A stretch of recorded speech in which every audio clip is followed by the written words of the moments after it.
Hi guys, welcome to my channel and welcome to today's video. Today I'm going to be filming a get ready with me, so I'm gonna take you guys through me doing my hair and doing my makeup, and I thought I would make this like a little chit chat get ready with me, so just talk with you guys while I get ready for the day. So let's get right into it. So first I'm going to start off with my hair, because I like to start with my hair first before makeup, because I want my hair to sit in the rollers while I do my makeup. I have just been like loving doing my hair lately and I'm just obsessed. So for my hair, for my little fake blowout, I am going to use this little heating brush. I got it from Marshall's actually. We're gonna use her again today to just touch up my hair. So we're just gonna be doing like a little bit of touches. Obviously, since I'm putting heat on my hair, I'm gonna need a heat protectant on my hair. Always use a heat protectant on your hair, ladies. And I don't use too much.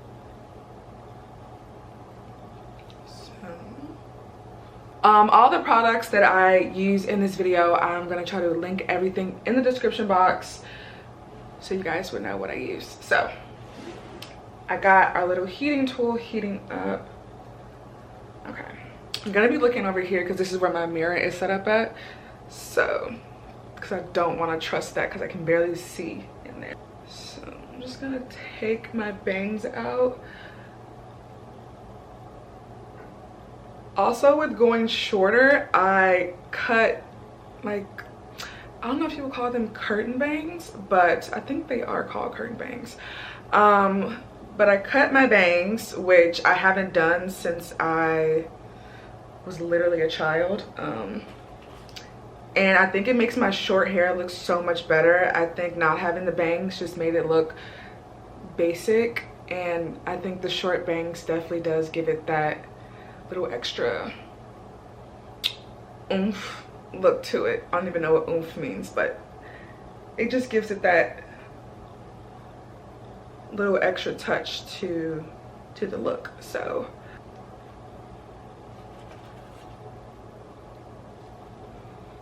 and I think it's heated up, so I'm just gonna take it like that.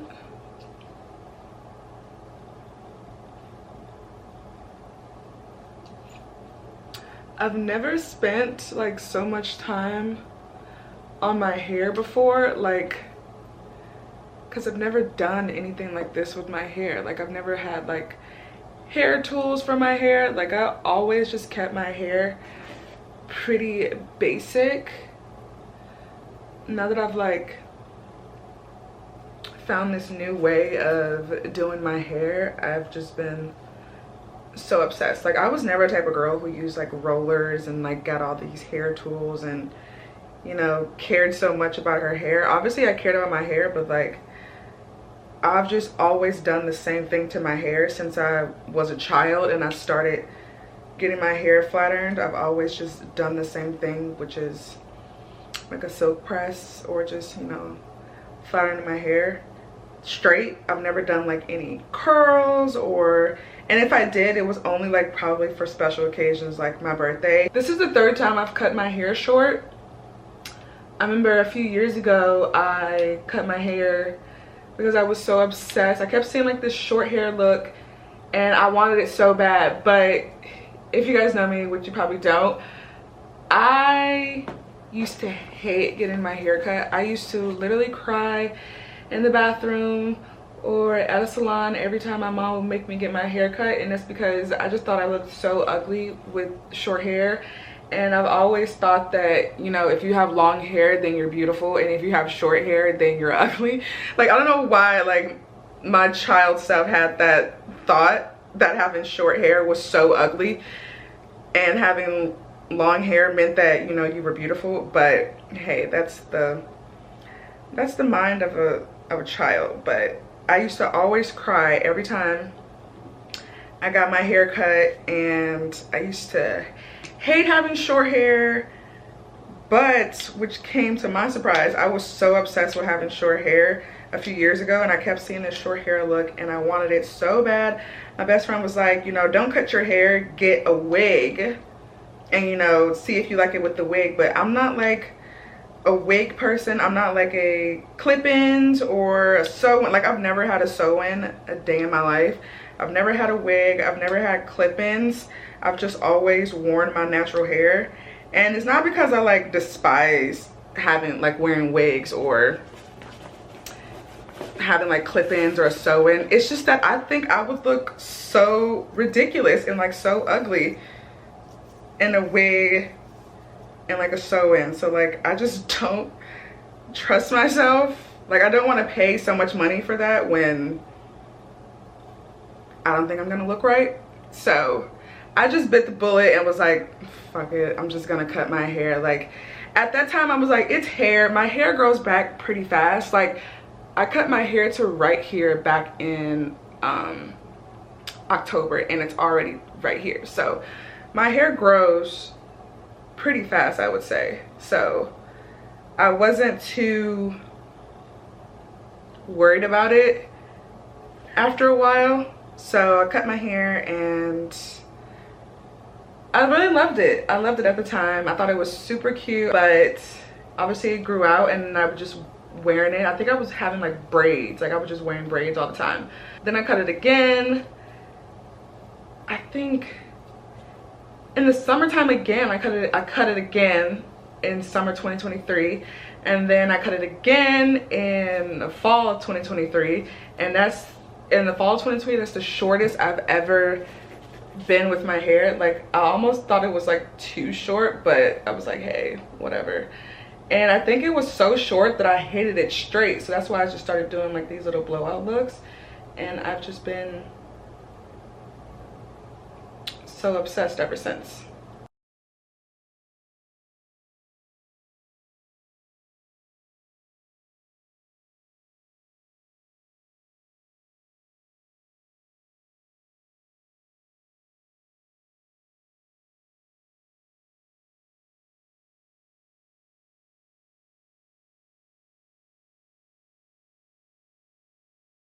So now it is bang time. This is my favorite part of doing my hair, and it's like I said, because I think my bangs literally make my short hair look like, I just love it so much. It makes the look. So obviously I'm gonna curl it this way, and as you guys saw, like, as you can tell, I went different directions depending on the section.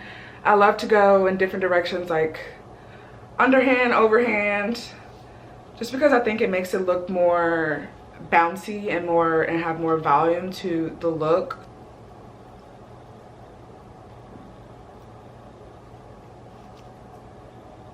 Okay, so this is what the hair is looking like with the rollers in.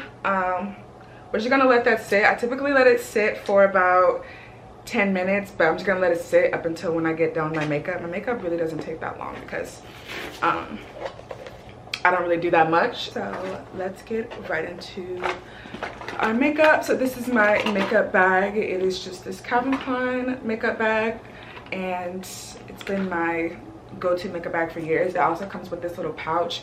I keep my makeup brushes that I use in this little pouch, and then all of my makeup is literally thrown in this bag. What I really wanted to talk about in this video was like my fertility journey and struggle, because Alonzo and I, my husband, have been trying to get pregnant for about 3 years now. It's going on 3 years this year, and you know, I just haven't gotten pregnant. So last year around like the 2-year mark, we was like, okay, like something's like obviously wrong. Like, I'm not getting pregnant, like something's wrong. And you know, I was that girl who, you know, was tracking her ovulation. I was tracking my period, doing all like the necessary needs to, you know, when you're trying to get pregnant. I was taking ovulation tests. I was doing the whole nine, and I was like, we were really dedicated to, you know, trying to get pregnant. And after 2 years, we were like, okay, like something's going on. Like there has to be like a deeper issue going on. So I went to my gynecologist and kind of went from there. I got a pelvic ultrasound. Well, I got a pelvic exam done, you know, just a typical exam when you're going to the gynecologist for more like a checkup. So we started off with a checkup first to make sure I was, you know, all good down there, and obviously I was fine. And then I told her that, you know, we've been trying to get pregnant for 2 years, and you know, we just haven't gotten pregnant.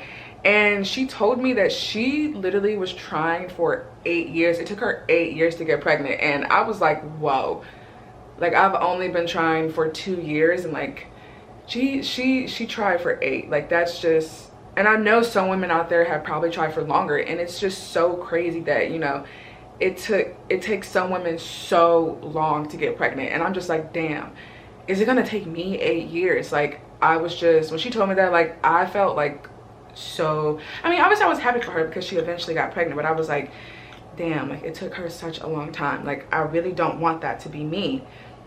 But yeah, so after that I got some blood work done, and I did a pelvic ultrasound. And while I was getting my blood drawn and waiting for like the test results to come back for that, we got Alonzo's sperm test. So at first, if you have a man, like obviously going to go get their sperm tested is not like the most exciting thing to them. So, you know, for Alonzo, he wanted to do anything in his power to avoid going to a doctor's office to get his sperm tested. So at first we tried the at-home kit.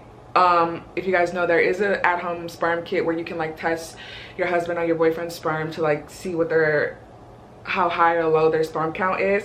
So we did that, and when my gynecologist asked me, you know, have we gotten my husband's sperm tested, I was like, yeah, we did like the at-home kit. And she was like, no, absolutely not. Like we need a more accurate result than just that, because those can be like obviously faulty. So I told him that, and he ended up having to get his sperm tested, but we were able to still do it at home. So they just gave us all the equipment, which was just a cup and like a little secure bag to put it in, and we just drove it to the lab.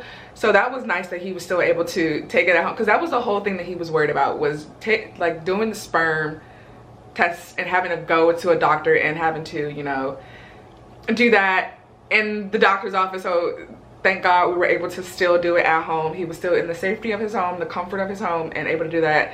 But like we had like 30 minutes after he did it to then run it to the lab, and they tested it. It took literally like a month, I would say, to get the results back. But his results were that his sperm count was low, but it wasn't too low to where he couldn't get me pregnant. So by my eyes, like he was fine, you know, by what they said, he was still able to get me pregnant. So but he does have to keep getting retested like every 3 months. Actually, he's actually kind of due to get it retested. I have to tell him that. He won't be excited, but yeah. So after he did that, then I went to go do my pelvic ultrasound, and doing that was the first time I ever had a pelvic ultrasound. So when you go in for that, you just obviously have to hold your bladder. So they make you drink water before the ultrasound, and they obviously check your bladder, and then after that they do a pelvic I don't know if it's called I think it is called a pelvic ultrasound still. So they, you know, put the thing in and they check around. So after that, it took about maybe like a week or two later to get my results back for that, and I was told that I had a cyst on my ovaries, and then something that looked kind of cancerous. She said she did not want to use the word cancer, but that's what it was looking like. So I obviously freaked out, because anytime you hear the word cancer, it's like, whoa. I literally started freaking out. Like Alonzo had to calm me down, because, and me being like, so like, I always think negatively about anything bad. So I obviously got to Googling, and it was like so worried. But I actually still need to do this, but I still have to follow up with like the cancer facility or something. I called, it was like back and forth phone calls between them for like a while, but then it stopped because then they changed my doctor to a military doctor. At first I was seeing a gynecologist off post, and now they switched my gynecologist to on post. So I don't know if I still need to go see, you know, a specialist in the cancer department about ovarian cancer. I don't know. My new gynecologist hasn't brought it up to me, so I don't know. But when they switched my doctors, he had me do another pelvic ultrasound, so my second one. And after my second one, he called me, gave me the results, and he compared the results to the first pelvic ultrasound to the second one. And my cyst was, I think, at a 7, I don't know, 7 centimeters, 7 inches. I don't remember what he said, but it was at a 7, and if it's at a 10, then that's very concerning. So the first one was at a 7, and when he told me that, he was like, you know, there's options we could do. You could have surgery and get it removed, and that'll increase your chances of getting pregnant. But I'm just like, I'm not, anything to avoid having surgery I would want to do, because surgery is like the last thing I would want to do. If it's like, if it can help me get pregnant, you know, that would be great. But the fact that it could help me get pregnant is great, but I'm like, I just don't want to have surgery. So he was like, that was an option I could do. But when we went over my results from my second pelvic ultrasound, he said that it went from a 7 to a 4. So I'm like, okay, if it's going down, then there's no reason to have surgery. So he said, oh, and just to let you guys know, when they talked about the whole cancer thing, they wanted to stop like all of my fertility treatments. So obviously, because they don't want me to get pregnant while if I do have ovarian cancer. So I've just been doing these pelvic ultrasounds for literally what, like 6 going on 9 months, because I have another one scheduled for April. So I have to do them every 3 months. But I went in again for a third one back in January after the holidays, and the cyst that was at a 4 was now gone. So that was great news. But he said now the other side, I think that cyst is on the right side, and now there's a cyst on my left ovaries. He said it's really small, but my other one was gone, which, you know, good news, bad news, because, you know, like, great, it's gone, but now I have this other one to worry about. So now I have to go back again in April to check and see if this one is getting bigger, or is it gone, or, you know, is it growing, like what's going on with this new one. So that's literally what has been my fertility journey so far. I definitely do want to vlog more and like take you guys with me on these doctor appointments, and, you know, just share more insight into what's going on.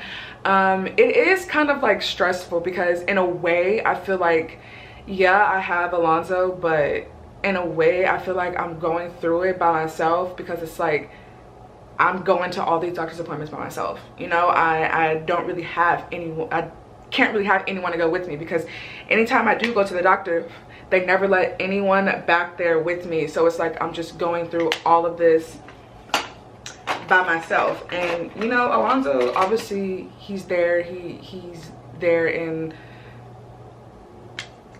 ways that he can be, but it's like, I don't know, I just feel like I'm going through this by myself, because I'm always by myself at these appointments. But yeah, it's just really hard, especially when my sister is so freaking fertile. Like, she has 4 kids, so she had no problem getting pregnant. My mom had 3 kids, no problem getting pregnant. She actually got her tubes tied after she had my brother. So it's just like, you know, the women in my family, especially in my immediate family, haven't had issues with getting pregnant. And it's like, it just sucks when you know, you want a family so bad. You want to start a family with the person that you love. You want to have kids one day. You always picture yourself having kids one day. And now that it's, you know, this big struggle and it's all about these doctor's appointments, doctors, like it's really, it takes a toll on me sometimes. Like, I remember at one of the pelvic ultrasound appointments, I literally, after my appointment, I literally sat in the car and started crying in the hospital parking lot for a good 10 minutes because it's just really hard. It's annoying, especially when we're doing nothing but the same thing like over and over, like for almost going on 9 months. It'll be probably in April. I have been just doing ultrasounds. Like, I know that, you know, the cyst is like, can be a problem in getting pregnant, but I'm like, we're doing nothing but these pelvic ultrasounds, and it's like, it's, you know, I just feel like it's never gonna happen. And but, you know, I really am lucky to have Alonzo because he's very positive. Like I said, I'm such a negative thinker when it comes to things, but Alonzo is like very positive. He's more like, you know, it'll pan out or it'll buff out. He always says like, it'll buff out, like, you know, and he definitely does keep me in a positive mindset.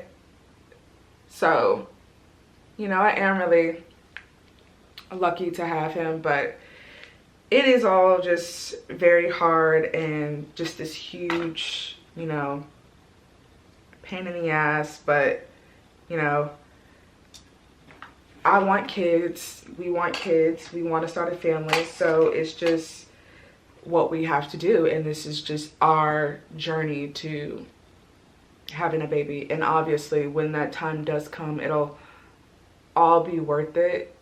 You know, all the doctor's appointments, all the tears, all the crying, it'll all be worth it. So that's just where I'm at right now.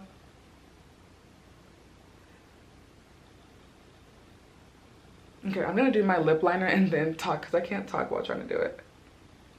But yeah, that's just where we're at right now. I definitely, like I said, I want to like vlog and take you guys along with me and definitely share, you know, my journey to getting pregnant. And if any of you ladies are trying to get pregnant or in the same boat as me, definitely share your story down in the comments and like let me know, how long did it take you to get pregnant? I definitely want to hear, because the fact that it took my first gynecologist 8 years to get pregnant, it's like, wow, how long did it take other women, you know? And for some women, it never happened for them, and they ended up going a different route with, you know, adoption or surrogacy, like, you know. And we have thought about surrogacy, we have, because like I said, my sister's super fertile, and I would definitely have my sister probably carry my baby. Like, I would be okay with that. We even talked about my sister, you know, his sister, so we definitely have talked about it. But,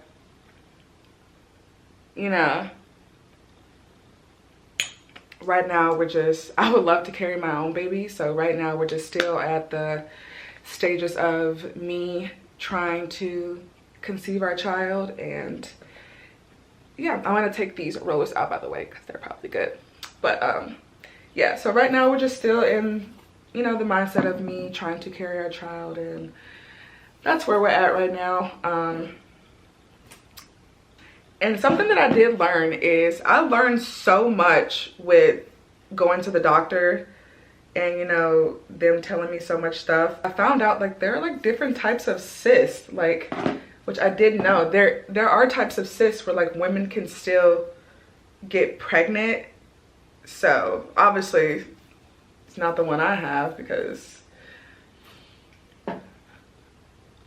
I'm still not pregnant. But yeah, I have learned a lot by going to these doctor's appointments, learned a lot about, you know, my body and ways to help my body. So I definitely would say the best thing to come out of it is I have definitely learned a lot. Ooh.